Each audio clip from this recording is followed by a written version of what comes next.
Saba ale ni Musa Nyang olu ye min sɔrɔ an ka jɛn k'o lajɛ. Championnat national de bras de fer ni o ye Kolo ni Fasa ale ɲɔgɔn bɛn ale sigira sen kan ka kɛ ni sibiri don ye décembre kalo tile 4 san 2024.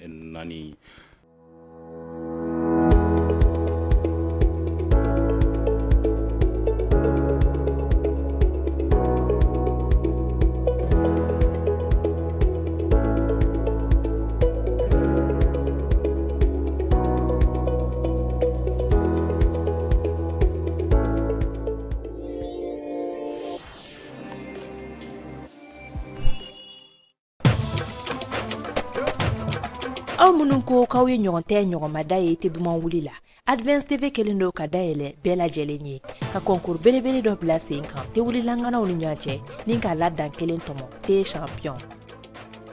ka tɛ duman wuli k'i nɛkun timiya ni ka laban ka i b'i ka moto électrique kura kelen sɔrɔ awɔ i y'a mɛn ka ɲɛ i b'i ka moto rechargeable kura kelen k'o sɔrɔ k'i bɔ diɲɛ dogo do essence t'a la tɛ champion o tuma la aw kana kɔnɔli kɛ bilen tɔgɔ sɛbɛn bɛ to sen na fo ni décembre kalo tile 20 a ye weleli kɛ joona ka aw tɔgɔ sɛbɛn dɔrɔmɛ 400 dɔrɔn aw minnu bɛ fɛ fana ka aw sen don ni émission dumanba in na ni ka ni jamu in ale sponsorisé aw fana bɛ se ka weleli kɛ ni nɛgɛjuru sira in fɛ 72 43 43 87 walima 70 94 94 43 Advance TV dayɛlɛlen do bɛɛ lajɛlen de ye te champion te wulilangana wa kɛnɛ.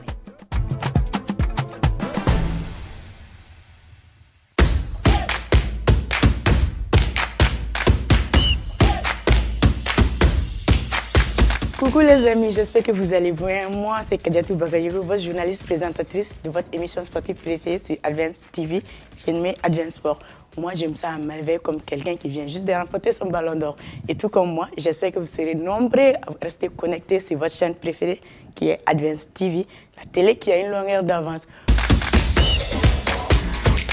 Tarata nala mabasi yoreke nege kan ta anani wakati obe no soglento ni jamunga dumaina ka kuna funya doma mali kono foka takasi mali ko gama wa discipline bere bambolo yane anti discipline bo discipline na kuna funya manake fon fenyi durant ko gunga ani afanta nyama ambe kana de budi nyoko mawla aba connecter nga différentes plateformes ga pour que on a information foje par ko nya ko gunga ambe kambe na nyoni mardi à 14h GMT sur Advance TV, la télé qui a une longueur d'avance.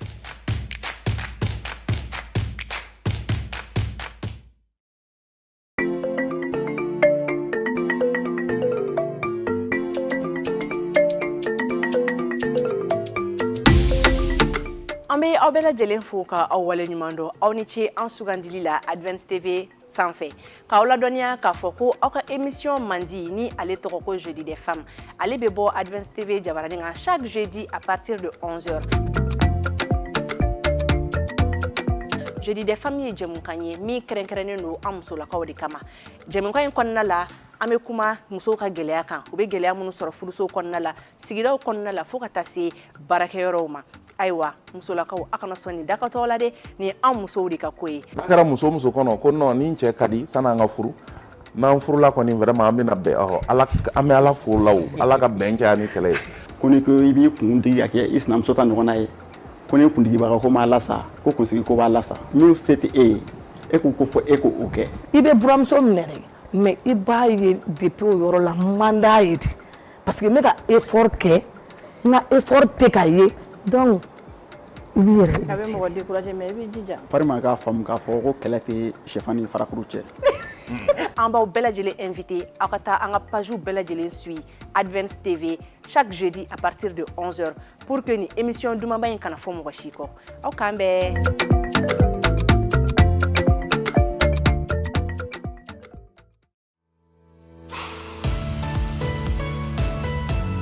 Carrefour des jeunes, c'est votre rendez-vous incontournable dédié à la jeunesse malienne, un cadre merveilleux pour tous les jeunes du Mali afin qu'ils viennent nous parler des sujets qui les intéressent, politiques, économiques, sociales, culturelles. Et nous vous offrons cette opportunité-là. La parole aux jeunes, c'est dans cette émission chaque samedi à partir de 15h sur Advance TV pour votre émission Carrefour des jeunes, rendez-vous incontournable de la jeunesse malienne.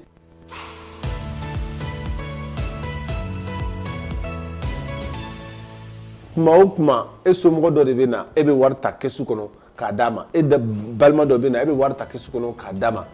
ni crise fitinin nana dɔrɔn entreprise bɛ fragiliser. association caman bɛ mɔgɔw nɛgɛ nin ka mɔgɔw fara ɲɔgɔn kan après u bɛ bɔ n'u ye kɔfɛ siranin fɛ o ye jumɛn e filɛ ka politiki yɔrɔ min fɔ nin ye. kɔnɔmara a sisanama a bɛ ka taa cogoya min na yanni ka don a la ɲuman ye i ka gɛrɛ mɔgɔ min b'a la a bɛ waatinin bɔ. On essaie d'amener le mouvement pionnier dans pratiquement chaque établissement à Ségou. Là, actuellement, on est seulement dans le cercle de Ségou. Retrouvez-nous sur nos différentes plateformes digitales, YouTube, Facebook, X et TikTok. Et surtout, ne manquez pas le rendez-vous de ce samedi à partir de 15h sur Advance TV, la télé qui a une longueur d'avance.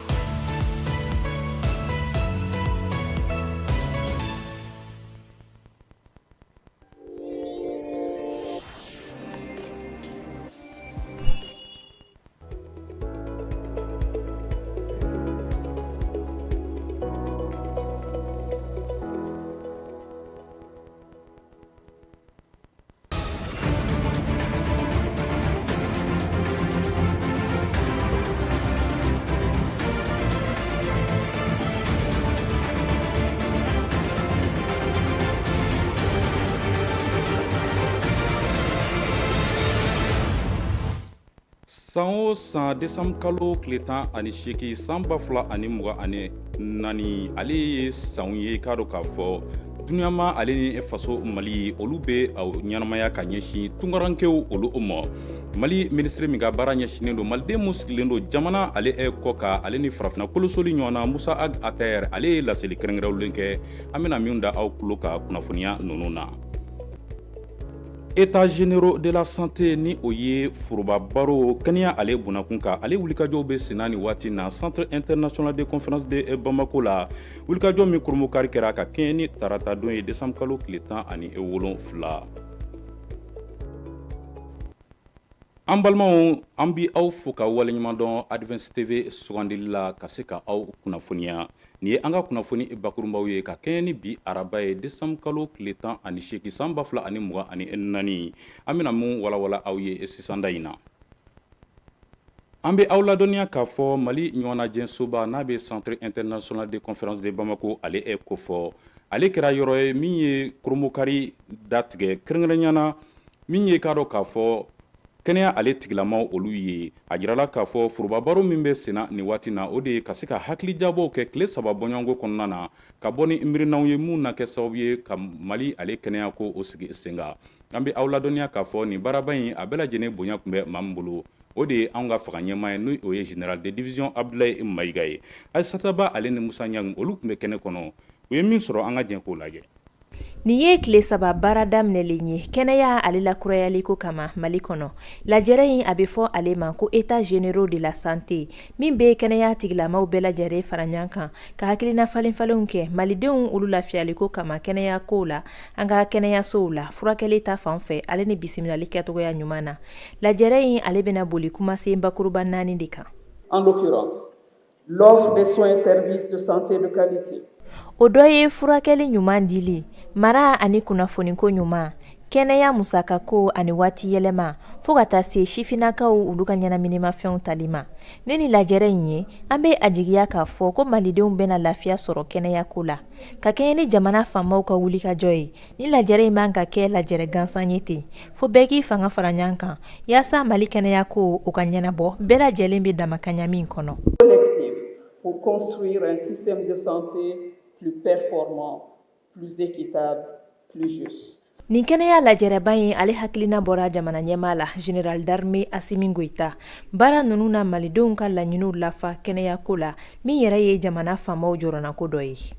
Le système de santé actuel est confronté de sa... Mali jamana kɛnɛyako ale kɔni gɛlɛyalen don ka sababu kɛ kun caman ye. Fɛn min bɛ tali kɛ baarakɛminanko fo ka taa se kɛnɛya baarakɛbagaw ma ani wagati yɛlɛma kɔlɔlɔw. Olu ye gɛlɛyaw ye minnu bɛna sɛgɛsɛgɛ an ka kɛnɛya tigilamɔgɔw fɛ u ka nin ɲɔgɔnnajɛba in senfɛ n'o ye États généraux ye. O hukumu kɔnɔna la u bɛna fɛɛrɛw ni hakilinaw bila sen kan. Mali kɛnɛyasow o bɛ se ka kɛ yɔrɔ sabatilen kɛnɛya ɲuman o bɛ se ka nɔgɔya maliden kelen kelen bɛɛ lajɛlen. Ni baara ninnu kɔnɔna la hakilijagabaw bɛna kɛ fɛn bɛ tali kɛ musakakow fo ka taa se kɛnɛya minankow olu bɛna kɛ waleyaw ye minnu bɛna kɛ gafe ye ka bila sen kan donna nataw la cogo min na maliden kelen kelen bɛɛ bɛ se ka nimisi wasa sɔrɔ kɛnɛya ko ale gunga. États généraux de la santé ale ye kɛnɛ ye min kɔni hakili jagabɔ o tɛ kɔtigɛ, wa fɛnɛ a bɛna kɛ sababu ye fɛn min ye fiɲɛ minnu bɛ yen nɔ ni ka sɔnni sigi olu kelen kelen bɛɛ lajɛlen kan. Malidenw bɛ se ka ŋunafa fɛn bɛ tali kɛ u ka dɔgɔtɔrɔso fo ka taa se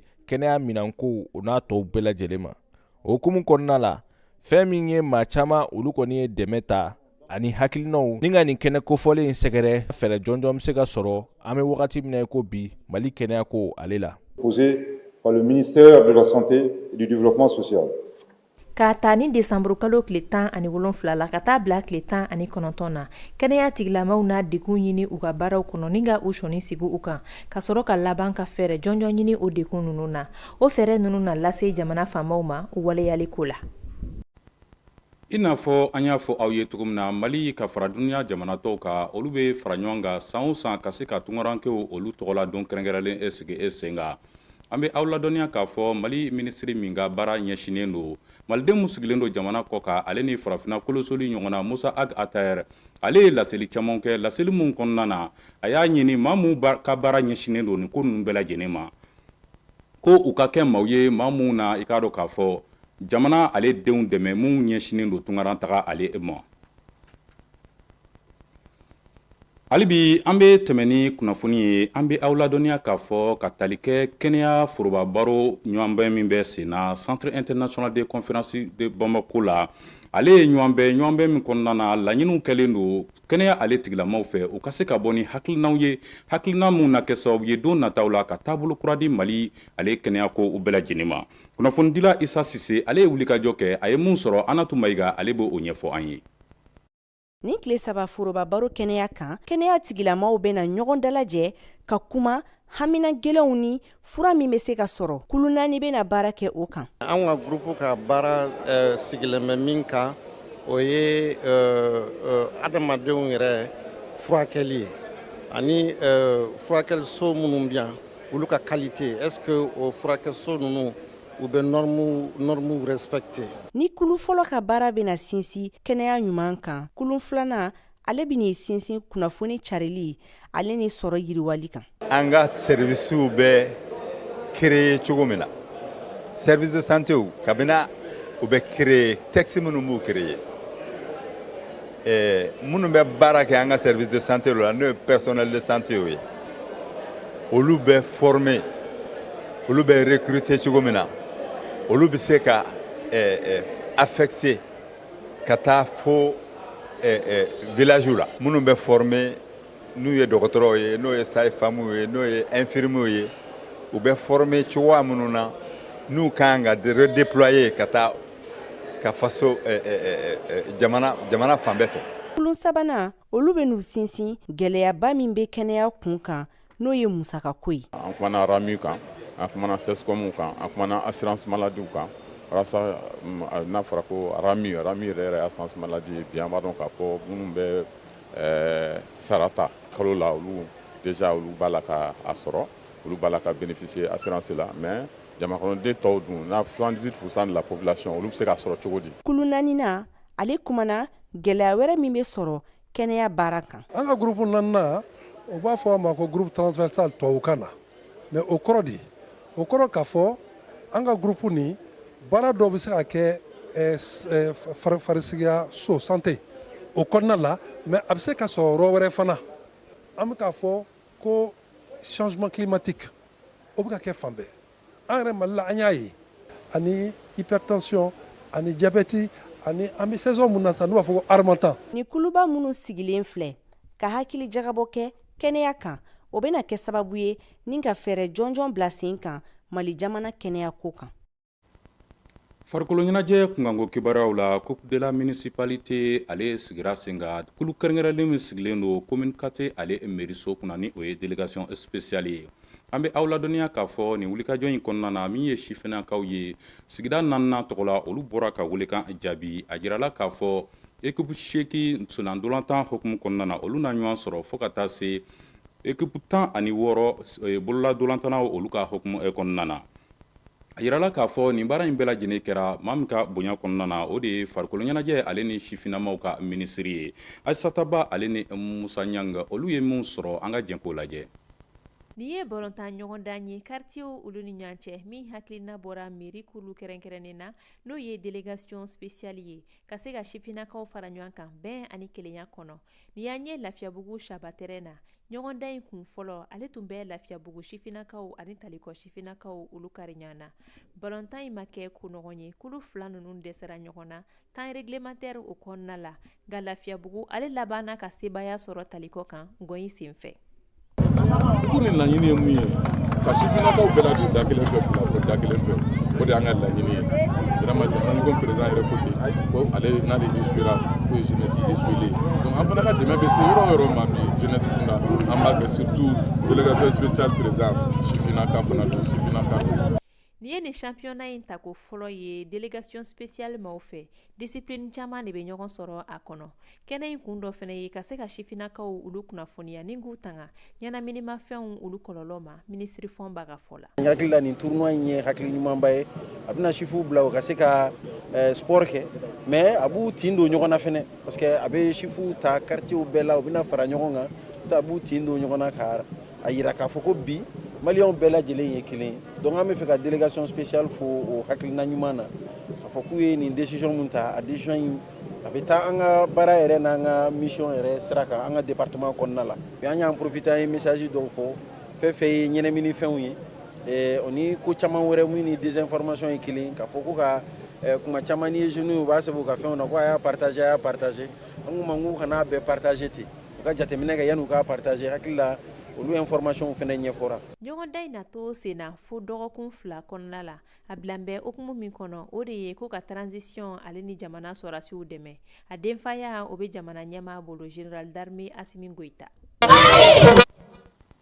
Hali bi farikolo ɲɛnajɛ kunkanko kibaruyaw la an bɛ aw ladɔnniya k'a fɔ Palais des Sports Salamatu Maïga ale ye yɔrɔ ye min ye bisimilali kɛ ka ɲɛsin championnat national de bras de fer n'a bɛ fɔ a ma ko Koloni Fasa olu ka championnat la a jirala k'a fɔ fédération malienne de bras de fer ni o ye Koloni Fasa ye ale ni comité olympique sportif olu ka tɛgɛ di ɲɔgɔn ma k'o de kɛra sababu ye ka nin wulikajɔ ninnu sigi sen kan an bɛ aw ladɔnniya k'a fɔ nin baara ninnu bɛɛ lajɛlen kɛra nin kulu in ale denba ɲɛkɔrɔ ni o ye ma musojɛ Danbele Kajatu Bagayogo ale ni Musa Mamadu Jalo olu tun bɛ kɛnɛ kɔnɔ olu ye min sɔrɔ an ka jɛn ko o lajɛ. Koloni Fasa n'an ko ale ma ko bras de fer sportif ale kun ye discipline ye mun ma lakodɔn kosɛbɛ an ka jamana kɔnɔ nka fédération malienne de bras de fer sportif ka wulikajɔ hukumu kɔnɔ u ye faamuyali kɛ ka ɲɛfɔli kɛ maaw ye nin discipline in taabolo kan u kɛra sababu ye ka maa caman lana a ko kɔnɔna na o de hukumu kɔnɔ u ka waniw ka kɛnɛ n'o ye championnat national ye a kɛnɛ kan maa caman nana bakuruba 6 de kun bɛ ɲɔgɔn na nin tolon kofɔlen kɛnɛ kan n'o bɛ tali kɛ maaw kan minnu tulo bɛ t'u jɔ kilo 65 75 85 95 100 ani minnu ka ca ni 100 tako fɔlɔ baaraw tɛmɛnen kɔ n'an ko ma éliminatoire tako filanan baaraw fɛnɛ kɛra fo ka taga se demi-finale yɔrɔ ma o yɔrɔ la an ye ɲɔgɔn sɔrɔ jijalenba ye maaw kun sigilen don ka ɲɔgɔn sɔrɔ minnu kɔnɔ n'o bɛ finale kofɔ olu fɛnɛ jara kosɛbɛ kilo 65 fanfɛla la Abubakar Samabali ale de kɛra ɲɔgɔntɛ ɲɔgɔnmada ye kilo 75 kaw ta fanfɛla la Burulayi Kojo ale kɛra champion ye kilo 85 fanfɛla la Mohamed Kulubali n'u ko ma Lil Bugu ale de kɛra ɲɔgɔntɛ ɲɔgɔnmada ye kilo 95 fanfɛ Amala Kolo ale kɛra champion ye kilo 100 Bamakɔ Mamadu Sanogo ale kɛra médaille d'or ye maa minnu ka ca ni kilo 100 sa ni maaw yɛrɛ kun sigilen don k'o ɲɔgɔn sɔrɔ in kɔnɔ kosɛbɛ Yakuba Konte n'an ko ale ma ko kolo kumaba ale de bɛ wuli kɛ jɔ ni jonjo ye o la i n'a fɔ u ka laada b'a fɔ cogo min maa min bɛ kilo 100 na ani kilo mun ka ca ni kilo 100 ye olu bɛ ɲɔgɔn sɔrɔ laban kɛ walasa ka ɲɔgɔntɛ ɲɔgɔnmara dɔn wano ka kɛnɛ kofɔlen kan o de hukumu kɔnɔ an bɛna ye k'a fɔ maa min ka ca ni kilo 100 bɔɲɔnko ye n'o ye Yakuba Konte kolo kumaba ye ale bɛ wuli k'i jɔ ni jonjo ye o la an b'a fɔ ale ma ko super champion walima roi de la saison nin ko in denbaya yɛrɛ kun talen no ka kalifa maa min na n'o ye ma musojɛ Danbele ye a y'a ka nisɔndiya yira kosɛbɛ a y'a yira k'a fɔ fɛnɛ ko nin ye discipline ye mun ka d'ale ye wa su ni tile n'u mago b'ale la ale na wuli ka jɔ u jigi a kɔrɔ ka d'a kan nin ye discipline ye mun kan ka kokɔrɔ do kosɛbɛ a b'a dɔn k'a fɔ ko maa minnu filɛ ka sɛbɛya sɔrɔ olu na taa an ka jamana kunna olu kosɛbɛ jeu l'AES kɛnɛ kan n'o yɛrɛ kan ka kɛ Burkinakaw fɛ ka maaw hakili jigin k'a fɔ ko cɛden 6 minnu sugantilen filɛ ni catégorie 6 la olu na kɛ équipe nationale ye Mali ta fanfɛla la ka taa an ka jamana jɔyɔrɔ fa jeu l'AES la mun kan ka kɛ kalo kuncɛli wagatiw la Burkina Fasokaw fɛ o la maa min kɛra ɲɔgɔntɛ ɲɔgɔnmada ye n'o ye Yakuba Konte kolo kumaba ye ale de na kɛ porte drapeau ye n'an ko ma k'an ka drapeau minɛna nin kɛnɛba in kan I n'a fɔ a y'a ye cogo min na nin de tun ye championnat national kolo kumaba o ma ka wulikajɔw ye nin bɛ dan sigi an ka kunnafoniyaw la an ka wulikajɔw sera ka min kɛ ka dalasalo ka di aw ma ka kɛɲɛ ni bidon ye an bɛ aw fo ka waleɲuman dɔn Advance TV sugandili la ka se ka aw kunnafoniya tele min kɛlen don ka baara ɲɛ caman bila ani tele tɔw ni ɲɔgɔn cɛ ne tagalen kɔfɛ Asanso ale bɛna aw sɔrɔ kunnafoni jɛlen kɛnɛ ka nanzarakan cɛ ɲina an bɛ dugawu kɛ ko Ala ka Mali la taa ɲɛ aw k'an bɛn waati wɛrɛ